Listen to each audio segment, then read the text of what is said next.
জুলাই বিপ্লবে অংশগ্রহণ করে যারা আহত হয়েছেন জুলাই শহীদ স্মৃতি ফাউন্ডেশনের পক্ষ থেকে সহযোগিতা পেতে তাদের হাসপাতালে চিকিৎসাপত্রের সত্যায়িত কপি লাগবে বলে জানিয়েছেন ফাউন্ডেশনের সাধারণ সম্পাদক ও জাতীয় নাগরিক কমিটির মুখ্য সংগঠক সার্জিস আলম। স্বচ্ছতার জন্য এ ব্যবস্থা নেওয়া হচ্ছে বলে জানান তিনি।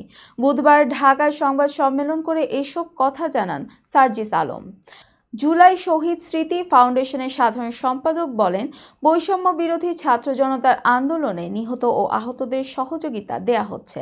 স্বচ্ছতার জন্য আহতদের হাসপাতালে চিকিৎসাপত্রে চিকিৎসকদের সত্যায়িত লাগবে, কারণ অনেকে চিকিৎসাপত্র জালিয়াতি করে সুযোগ সুবিধা নিতে চেয়েছিল।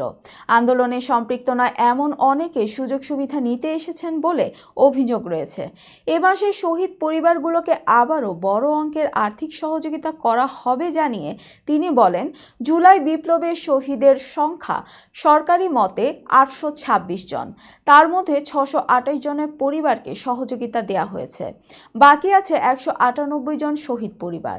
সার্জিস বলেন, ব্যাংকে জমা 109,20,23,000 টাকার মধ্যে সহযোগিতা দেয়া হয়েছে 47,32,00,000 টাকার মতো।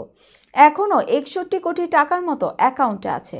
এছাড়া আন্দোলনে আহত 11,306 জনের মধ্যে 1,601 জনকে সহযোগিতা দেওয়া হয়েছে। আমরা সরকারের কাছে আহতদের একটা লিস্ট চেয়েছিলাম, তারা এটি দিয়েছে। জাতীয় নাগরিক কমিটির মুখ্য সংগঠক আরও বলেন, জুলাই স্মৃতি ফাউন্ডেশনের জন্য প্রত্যেক বিভাগে একটি করে অফিস নেওয়া হবে, যাতে অর্থের জন্য নিহত ও আহতদের পরিবারকে ঢাকায় আসতে না হয়। আবার তাদের পরিবারের কেউ ফাউন্ডেশনে এসে যেন খারাপ ব্যবহার না পায়, সে ব্যবস্থা নেওয়া হবে। কেউ করলে তার বিরুদ্ধেও ব্যবস্থা নেওয়া হবে।